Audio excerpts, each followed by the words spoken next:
Good morning दोस्तों। स्वागत है आप सभी का एक बार फिर से अपने यूट्यूब चैनल ज्ञान सागर 2.0 पर। दोस्तों, करंट अफेयर की क्लास है जो शुरू हो चुकी है। सभी साथी हैं जो तैयार हो जाइए करंट अफेयर के क्वेश्चनों के साथ। कल की जो क्लास है जो कुछ टेक्निकल इश्यू की वजह से नहीं हो पाई थी, उस क्लास के क्वेश्चन हैं जो मैं इस क्लास में इंक्लूडिंग जो है कर रहा हूँ। मतलब इस क्लास में है जो कल की क्लास के क्वेश्चन है जो इसमें आपको मिल जाएंगे, क्योंकि कुछ टेक्निकल इश्यू आ गई थी, वो करंट अफेयर की क्लास नहीं हो पाई। और एक चीज़ और बता दूं, अभी तक हमारे चैनल को सब्सक्राइब नहीं किया है तो सब्सक्राइब ज़रूर कर लें और बेल आइकन को प्रेस ज़रूर करें, ताकि आने वाले वीडियो के सभी नोटिफिकेशन है जो आप तक सर्वप्रथम पहुँच सके। चलिए ज़्यादा समय नहीं लेते हुए शुरुआत करते हैं आज के क्लास की। आज की क्लास का पहला क्वेश्चन है, किस भारतीय संगठन ने निम्न और मध्यम आय वाले देशों के लिए कोविड-19 टीकों के उत्पादन में तेजी लाने के उद्देश्य से गावी के साथ भागीदारी की है? बहुत ही अच्छा क्वेश्चन है दोस्तों कि किस भारतीय संगठन ने निम्न और मध्य आय वाले देशों के लिए कोविड-19 टीकों के उत्पादन में तेजी लाने के उद्देश्य से गावी के साथ भागीदारी की है? ऑप्शन है serum institute of India, Biocon, Pfizer और सन फार्मा। तो इनमें से आपको बताना है कि किस भारतीय संगठन ने जो गावी के साथ है जो भागीदारी की है। तो वह भागीदारी की है serum institute of India. Option number A आपका यहाँ पर सही हो जाएगा। और वैक्सीन के निर्माण को बढ़ावा देने और भारत और दुनिया के मध्य निम्न आय वाले देशों के लिए 100 मिलियन से भी अधिक खुराकों में तेजी लाने के लिए इस सीरम इंस्टीट्यूट ऑफ इंडिया ने बिल एंड मेलिंडा के साथ है जो साझेदारी की है। अगला क्वेश्चन है, किस कंपनी ने वन ड्रिक्स वन प्रोडक्ट योजना के लिए उत्तर प्रदेश सरकार के साथ एक समझौता ज्ञापन पर हस्ताक्षर किया है? वह किस कंपनी ने वन डिस्ट्रिक्ट वन प्रोडक्ट योजना के लिए उत्तर प्रदेश सरकार के साथ एक समझौते ज्ञापन पर हस्ताक्षर किए हैं? ऑप्शन है अमेजन, फ्लिपकार्ट, ईबे और स्नैपडील। तो इनमें से कौन सी कंपनी है जो उत्तर प्रदेश सरकार के साथ है जो एक समझौता किया है? तो वह दोस्तों वह है फ्लिपकार्ट। ऑप्शन नंबर बी आपका यहाँ पर सही हो जाएगा। और फ्लिपकार्ट ने इस समझौते पर हस्ताक्षर किए हैं। अगला क्वेश्चन है, एसीजे खोजी पत्रकारिता पुरस्कार किसे सम्मानित किया गया है? एसीजे, ए सी और जे, खोजी पत्रकारिता पुरस्कार से किसे सम्मानित किया गया है? ऑप्शन है नीलिमा एमएस, समर हलनकर, जय मजुमदार और नितिन कोठी। तो इनमें से किसे है जो इस एससीजे खोजी पत्रकारिता पुरस्कार से सम्मानित किया गया है? तो वह किया गया है नितिन सेठी। ऑप्शन नंबर डी आपका यहाँ पर सही हो जाएगा। और इस पुरस्कार राशि में है जो 2 लाख रुपए की पुरस्कार के साथ एक ट्रॉफी दी जाने वाली है। और यह नितिन सेठी हैं जो पेशे से पॉलिटिक्स हैं। अगला क्वेश्चन है, खाद्य और पोषण पर संयुक्त अनुसंधान करने के लिए किस संगठन ने एफएसएस के साथ एक समझौते ज्ञापन पर हस्ताक्षर किए हैं? आज दोस्तों बहुत ही समझौते आ रहे हैं, आपके लिए महत्वपूर्ण हैं। पर एसएससी जो है ऐसे ही क्वेश्चन है जो उठाने वाली है। तो दिल्ली पुलिस के लिए मैं कहना चाहूँगा कि बहुत ही अच्छे ये क्वेश्चन है, आप इनको लिखना ना भूलें और स्टार लगा लिए इन क्वेश्चनों के। तो किसके साथ समझौते ज्ञापन पर हस्ताक्षर किए हैं? तो वह किए हैं भारतीय खाद्य संस्करण प्रौद्योगिकी संस्थान, रक्षा खाद्य अनुसंधान, वैज्ञानिक एवं औद्योगिक अनुसंधान और रक्षा बायो इंजीनियरिंग एंड इलेक्ट्रोमेडिकल प्रयोगशाला। तो इनमें से हमें बताना है कि किसके साथ है जो एक समझौता किया है। तो वह समझौता किया है वैज्ञानिक और औद्योगिक अनुसंधान परिषद। ऑप्शन नंबर सी आपका यहाँ पर सही हो जाएगा। अगला क्वेश्चन है, किस अंतरिक्ष एजेंसी ने स्टारलिंक उपग्रह वाला पहला बैच लॉन्च किया है? किस अंतरिक्ष एजेंसी ने स्टारलिंक उपग्रह का पहला बैच है जो लॉन्च की है? ऑप्शन है Blue Origin, SpaceX, Sierra Nevada निगम और नासा। तो इनमें से हमें बताना है कि किस स्पेस एजेंसी ने यह बेस है जो लॉन्च किया है।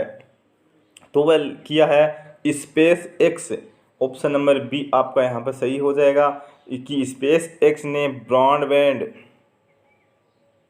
ब्रॉडबैंड सक्षम स्टारलिंक उपग्रह की नौवीं परिचालनात्मक उड़ान फाल्कन 9 रॉकेट के साथ, कौन सी थी, फाल्कन 9 के साथ स्टारलिंक उपग्रह जो पहला बेस है जो लॉन्च की है, इसने उड़ान कहाँ से भरी है, इसने उड़ान भरी है फ्लोरिडा के केप केनावेरल एयर फोर्स स्टेशन से इसने उड़ान भरी है। अगला क्वेश्चन है, श्रीलंका के प्रधानमंत्री के रूप में किसे नियुक्त किया गया है, कि हाल ही में श्रीलंका के नए प्रधानमंत्री बने हैं जिन्होंने किससे शपथ ली है। ऑप्शन है मैत्रीपाला सिरिसेना, शिरांथी राजपक्षे और महिंद्रा राजपक्षे और चंद्रिका कुमार तुंगा। तो इनमें से हमें बताना है कि किस प्रधानमंत्री ने हाल ही में श्रीलंका के पीएम पद की जो है शपथ ली है। तो वह ली है Mahinda Rajapaksa. Option number C आपका यहाँ पर सही हो जाएगा कि महिंद्रा राजपक्षे हैं जो श्रीलंका के नए प्रधानमंत्री बने हैं और यह 9 अगस्त को चौथी बार बने हैं, कौन, महिंद्रा राजपक्षे, और श्रीलंका के 13वें प्रधानमंत्री के रूप में नियुक्त किए हैं। ये तो बने हैं चौथी बार और ओवरऑल 13वां हैं जो श्रीलंका के प्रधानमंत्री बने हैं। अगला क्वेश्चन है, केवीआईसी द्वारा किस राज्य में रेशम का पहला परीक्षण सह उत्पाद केंद्र स्थापित किया जाएगा। केवीआईसी द्वारा किस राज्य में रेशम का पहला परीक्षण सह उत्पाद केंद्र स्थापित किया जाएगा। ऑप्शन है मिजोरम, त्रिपुरा, पश्चिम बंगाल, अरुणाचल प्रदेश। तो मतलब किस राज्य में यह केंद्र है जो स्थापित होने वाला है, तो यह होने वाला है Arunachal Pradesh. Option number D आपका यहाँ पर सही होगा कि अरुणाचल प्रदेश में, और अरुणाचल प्रदेश का भी एक गांव है चुल्लू गांव है, उसमें यह केंद्र स्थापित होने वाला है। और इसकी योजना है जो बनाई गई थी फरवरी 2020। आपको ऐसा भी पूछ सकता है कि रेशम के पहले प्रसंस्करण उत्पाद केंद्र जो अरुणाचल प्रदेश में लागू किया जाएगा उसकी योजना कब हुई थी, तो 2020 के, और ये सितंबर के फर्स्ट वीक में इसका कार्य है जो स्टार्ट हो जाएगा। अगला क्वेश्चन है, विश्व जैव ईंधन दिवस 2020 का विषय क्या है, मतलब विश्व जैव ईंधन दिवस 2020 की थीम क्या थी। तो इसकी थीम ही बॉयफेल टुवर्ड्स आत्मनिर्भर of Bharat. Option number A आपका यहाँ पर सही हो जाएगा कि इस विश्व जैव ईंधन दिवस की ये थीम थी बायोफ्यूल्स टुवर्ड्स आत्मनिर्भर भारत। और यह दिवस कब मनाया जाता है, यह मनाया जाता है 10 अगस्त को, मतलब कल ही यह मनाया गया है, 10 अगस्त को मनाया जाता है। और कब से मनाया जा रहा है, ये 2015 से पेट्रोलियम और प्राकृतिक गैस मंत्रालय द्वारा यह मनाया जाता है। अगला क्वेश्चन है, कृषि अवसंरचना कोष के तहत वित्तपोषण सुविधा के लिए केंद्रीय क्षेत्र योजना का परिव्यय क्या है। मतलब कृषि अवसंरचना कोष के तहत विश्व पोषण सुविधा के लिए केंद्रीय क्षेत्र योजना का परिव्यय क्या है। 5 लाख करोड़, 2 लाख करोड़, 3 लाख करोड़ और 1 लाख करोड़। तो उसका परिव्यय क्या है, तो उसका परिव्यय है 1 lakh crore. Option number A आपका यहाँ पर सही हो जाएगा। अगला क्वेश्चन, यूनेस्को ने किस राज्य के गांव को सुनामी रेड्डी के तौर पर घोषित किया है। यूनेस्को ने किस राज्य के गांव को सुनामी रेड्डी के तौर पर घोषित किया है। आंध्र प्रदेश, ओडिशा, महाराष्ट्र और तमिलनाडु इनमें से किस राज्य के गांव को है जो सुनामी रेड्डी के तौर पर घोषित किया गया है? तो वह किया गया है ओडिशा। ऑप्शन है ओडिशा स्टेट है और इसका गांव है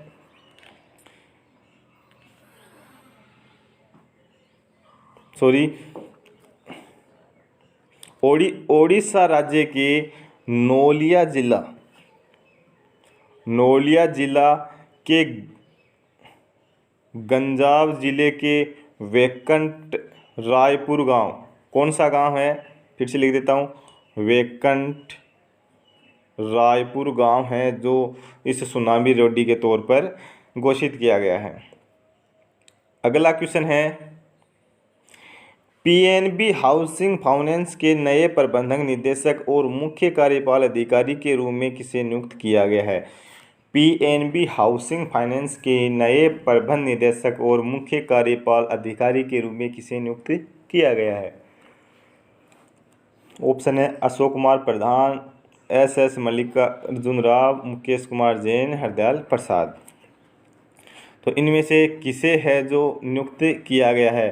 तो वह नियुक्त किया गया है हरदयाल प्रसाद। ऑप्शन नंबर डी आपका यहाँ पर सही हो जाएगा। अगला क्वेश्चन, बहुपक्षीय अभ्यास काउकज किस देश में आयोजित किया जाता है? मतलब बहुपक्षीय अभ्यास है जो किस देश में आयोजित किया जाता है? ऑप्शन है रूस, दक्षिण कोरिया, मंगोलिया और पोलैंड। तो इनमें से किस देश के साथ ये अभ्यास काउकज है जो आयोजित किया जाता है? तो यह किया जाता है अपना रूस के साथ। ऑप्शन नंबर ए आपका यहाँ पर सही हो जाएगा। अगला क्वेश्चन है, किस संगठन ने अवैध वन्य जीव व्यापार में स्पॉटेड भारत के तेंदुए के अवैध शिकार और अवैध व्यापार पर एक नज़र रिपोर्ट जारी की है? मतलब किस संगठन के द्वारा यह अवैध व्यापार शिकार पर एक जारी की है?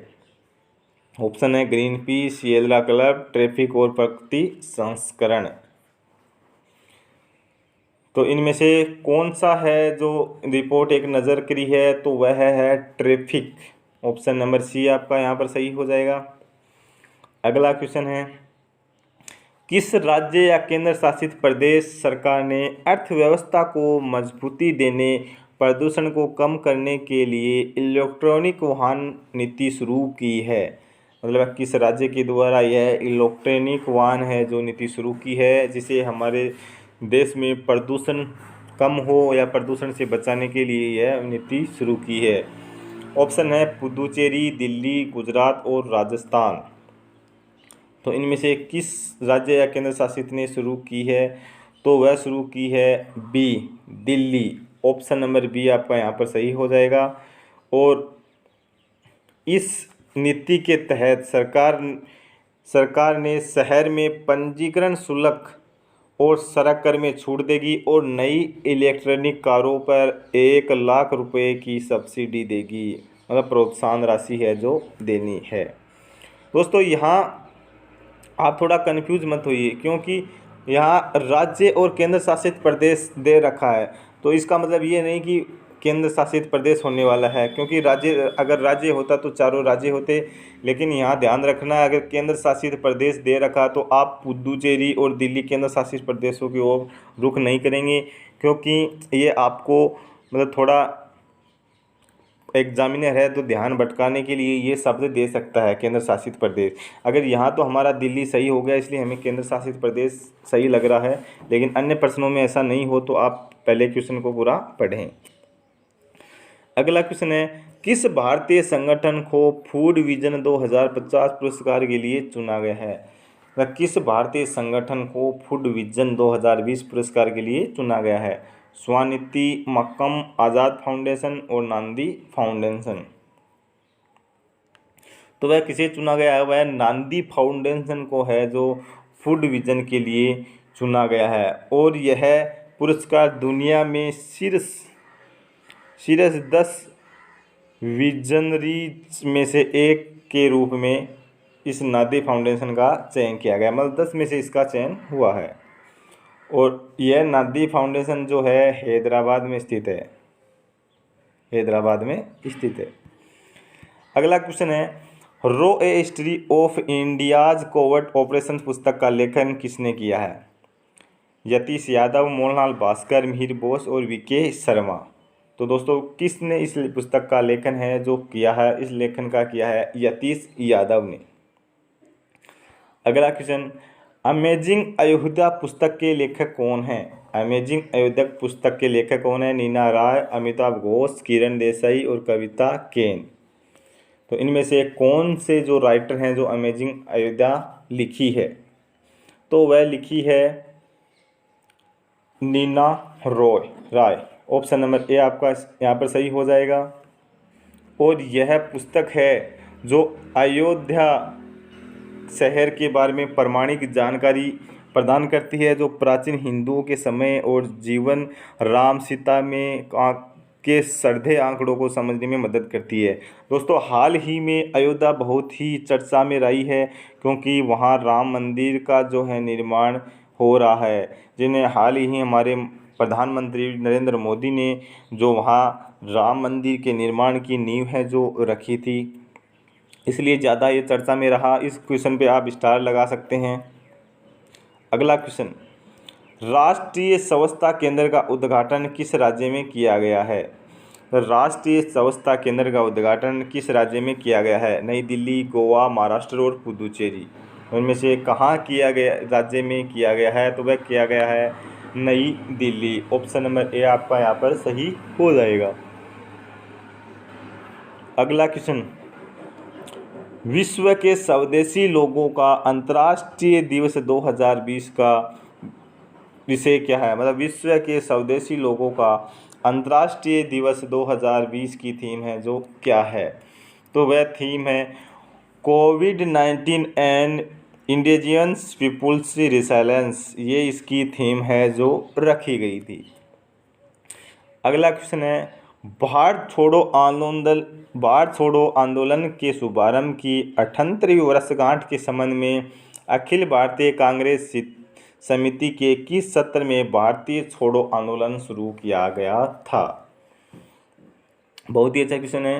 भारत छोड़ो आंदोलन के शुभारंभ की 78वीं वर्षगांठ, कौन सी 78वीं वर्षगांठ के संबंध में अखिल भारतीय कांग्रेस समिति मतलब AICC किस सत्र में भारत छोड़ो आंदोलन शुरू किया गया था?